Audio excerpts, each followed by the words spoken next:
Et c'est maintenant l'heure de l'invité sur BFM Grand Lille et BFM Grand Littoral. Selon une tribune co-signée par les travailleurs sociaux, des juges des enfants et des avocats pour la défense des enfants, la prévention et la protection de l'enfance dans le département du Nord serait, je cite, dans une situation catastrophique. Selon les signataires, l'exécutif du conseil départemental serait responsable de cette situation. On en parle avec notre invité, Olivier Trenel. Bonjour. Bonjour. Alors vous êtes travailleur social enfance et porte-parole sud du département du Nord. Pourquoi cette tribune ? Parce que ça fait maintenant plusieurs années que la situation se dégrade de manière préoccupante dans le département. Depuis quand ? Depuis, ça a commencé 2018, vraiment les premiers signes où en fait beaucoup de collègues qui sont éducateurs, travailleurs sociaux, médico-sociaux, qui ont en charge tous les enfants qui sont aujourd'hui protégés par des ordonnances de placement parce que en danger chez eux, ne sont plus en capacité aujourd'hui d'exercer correctement leur mission. C'était quoi ces premiers signes ? Alors, les premiers signes, c'est simplement des enfants qui sont à protéger, qui font l'objet donc d'une mesure de protection et pour qui le département et mes collègues ne sont plus en capacité de trouver de la place puisque bon nombre de places en établissement, en foyer ont été supprimées. Il y en a eu 700 supprimées en 3 ans. Ça veut dire que 700 enfants attendent d'être placés aujourd'hui dans le Nord ? Un peu plus. C'est-à-dire qu'aujourd'hui, dans le Nord, on a 11 000 enfants qui font l'objet d'une mesure de protection, de placement. Il y a 11 000 enfants à placer. Et sur les 11 000, on a évalué près de 1 000 enfants qui, aujourd'hui, sont soit pas placés du tout alors qu'ils devraient, donc soit ils devraient être protégés et ils ne le sont pas, ou soit sont très mal protégés puisqu'ils sont ballottés d'un endroit à un autre, faute de place adaptée pour eux. Quelles conséquences ça peut avoir, ce manque de place pour eux, pour ces enfants ? Eh bien, c'est des enfants qui normalement ne devraient plus être chez eux parce que ils ont été victimes de violences ou de sévices ou de carences éducatives profondes et qui restent chez eux. Ou alors c'est des enfants qui sont ballottés d'un endroit à un autre, d'un établissement à un autre et pour qui on exerce finalement une deuxième maltraitance puisque on leur crée un contexte et un climat qui est particulièrement anxiogène Il y a des profils comme ça de ces enfants que vous avez identifiés comme vraiment en danger, en urgence ? Oui. Alors là, par exemple, des enfants qui devraient être protégés, des enfants en bas âge qui passent leur journée dans les bureaux des services sociaux, de bras en bras de collègues, à attendre qu'on leur trouve enfin une place. Et c'est souvent en toute fin de journée qu'on dit, bah voilà, il y a une place à tel foyer, telle maison d'enfants, et on y va en fin de journée, et en fin de journée, la directrice ou le directeur nous dit oui mais c'est juste pour une nuit, il va falloir trouver une place ailleurs parce que nous on est full. Donc c'est des enfants qui sont ballottés d'un endroit à un autre, ou c'est des enfants qui sont dans une forme d'errance. Il faut quoi ? Il faudrait donc créer ces nouveaux foyers ? Il faudrait déjà réparer ce qui a été abîmé. Donc s'il y a eu 700 places de supprimées en 3 ans, c'était déjà pas non plus la panacée avant. Il faudrait recréer des places et des endroits pour accueillir ces enfants de manière massive. Et c'est pas juste un toit avec des plats le matin, midi et soir. C'est pas une mise à l'abri. Il faut qu'il y ait des équipes éducatives, psychologiques qui soient vraiment là. Donc il manque combien de ces équipes dans le Nord aujourd'hui ? Là, aujourd'hui, on a évalué qu'il fallait de la place pour 1000 enfants. Il faudrait au moins recréer 2000 places, parce qu'en fait, si vous voulez, le truc, c'est que il faudrait pas qu'il y ait...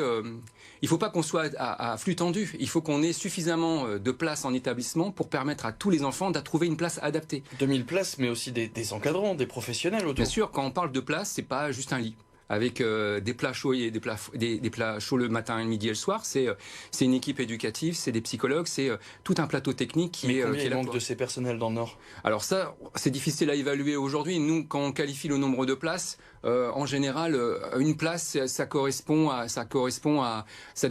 si c'est des places qu'on crée dans une nouvelle structure, ou si c'est des places qu'on rajoute dans une structure existante. C'est quelque chose qu'on n'a pas évalué en termes d'effectifs. Mais pour vous donner une idée, sur la même période 2015-2018, en termes de travailleurs sociaux de terrain, ils en ont supprimé 300. Donc il faudrait au moins revenir à la situation de 2015 pour pouvoir gérer la situation d'aujourd'hui, quoi. Alors cette tribune, vous l'adressez directement au département du Nord, c'est lui qui est en charge de ce monde de l'enfance. Forcément, on va vous répondre qu'il y a un besoin de faire des économies. Il y a même d'ailleurs 150 places qui vont être créées pour les enfants dans les prochains mois. C'est un premier pas vers vous ? Alors, il faut d'abord redire qu'il n'y a que le département du Nord qui a la responsabilité de la protection de l'enfance en termes de pouvoir public, c'est-à-dire qu'il ne peut pas se défausser sur d'autres. il est le chef de file de la protection de l'enfance, donc c'est à lui d'assumer cette fonction. Pour vous, il ne l'assume pas aujourd'hui, cette fonction au département du Nord? Absolument pas, puisque aujourd'hui, il fait des économies sur le dos de la protection de l'enfance et donc sur les gamins. Pour vous donner un exemple, quand vous dites, par exemple, qu'il n'y a plus, qu'il doit faire des économies, nous on dit non. Il a augmenté ses recettes de plus de 6%. Il doit faire des économies, le département du Nord. Pourquoi? Il ne peut pas être déficitaire. Ah, il ne l'est pas, puisqu'il fait plus de 6% d'augmentation des recettes l'année dernière. Il a mis 40 millions d'euros de côté en bas de laine. Il a une épargne, il a un taux d'endettement à 3,5 alors que le seuil critique c'est 12%. Donc aujourd'hui, le département du Nord est dans une santé financière extraordinaire. Et il continue à mettre de l'argent de côté tous les ans alors qu'il devrait réinvestir massivement dans la protection de l'enfance. Il s'agit d'un investissement. De Christian Poiret là-dessus? On l'a déjà interpellé. Le président du département du Nord. Bien sûr, oui, on l'interpelle régulièrement. On est dans le département, donc on l'interpelle régulièrement. Les juges aujourd'hui qui n'ont pas de solution, qui ont co-signé avec nous, qui n'ont pas de solution parce qu'ils prennent des décisions qui ne sont aujourd'hui pas suivies des faits, l'ont aussi interpellé. Ils lui demandent même de venir en audience, venir s'expliquer sur son défaut de responsabilité. Donc on comprend bien, manifestement, vu cette tribune, la justice c'est aussi de votre côté? Les juges des enfants, les travailleurs sociaux sont des professionnels de la protection de l'enfance. C'est-à-dire qu'on agit dans le même sens. Sauf que les juges sont eux-mêmes impuissants. C'est-à-dire que les juges, quand ils prennent une décision, ils confient un enfant au service gardien. Et le service gardien, c'est le département du Nord.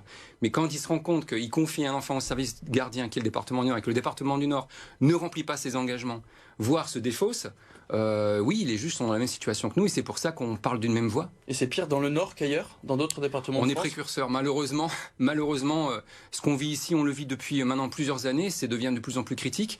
Mais comme d'autres départements sont sur le même mode de gestion, c'est des choix politiques qui sont faits. Monsieur Poiret fait des choix politiques. De mettre de l'argent là, de ne plus en mettre là. Donc malheureusement, on a d'autres exécutifs départementaux qui sont dans le même type de gestion. Et donc oui, c'est quelque chose qui se propage. Il faudrait combien de ce budget pour que le monde de la petite enfance, de la protection de l'enfance dans le Nord aille mieux? Alors moi, je suis pas financier. Je peux pas vous dire. Ce que je peux vous dire, par exemple, ça n'a pas été budgété. Mais si, enfin, au moins réfléchi.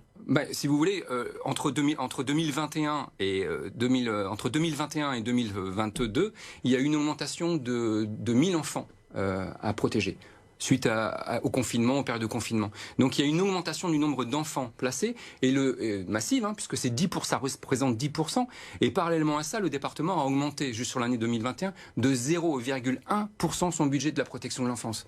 0,1%. Donc on voit bien que c'est pas à la hauteur. Nous, ce qu'on lui dit, c'est simple, nous on sait combien de places il nous faut sur le terrain. Donc on lui dit, voilà, il nous faut au moins 1000 places sur le terrain. Et elles sont réparties comment, ces places? Et après, c'est à lui de le budgéter. C'est plus la métropole lilloise, comme on pourrait l'imaginer, qui est concernée par ces demandes de places, par ces besoins de places? Il y a d'autres zones? Oui, il y a d'autres zones. Il y a essentiellement aussi le sud de l'Avesnois, qui est particulièrement tendu. Et puis aujourd'hui, les collègues de Valenciennes, qui, comme les collègues de Roubaix-Tourcoing, ont pris la décision de boycotter les audiences au tribunal pour enfants pour manifester leur mécontentement. Merci beaucoup Olivier Trenel, travailleur social, enfance et porte-parole sud du département du Nord, d'être venu nous parler de cette tribune co-signée par les travailleurs sociaux, les juges des enfants, les avocats pour la défense des enfants, pour parler donc protection de l'enfance dans le département du Nord.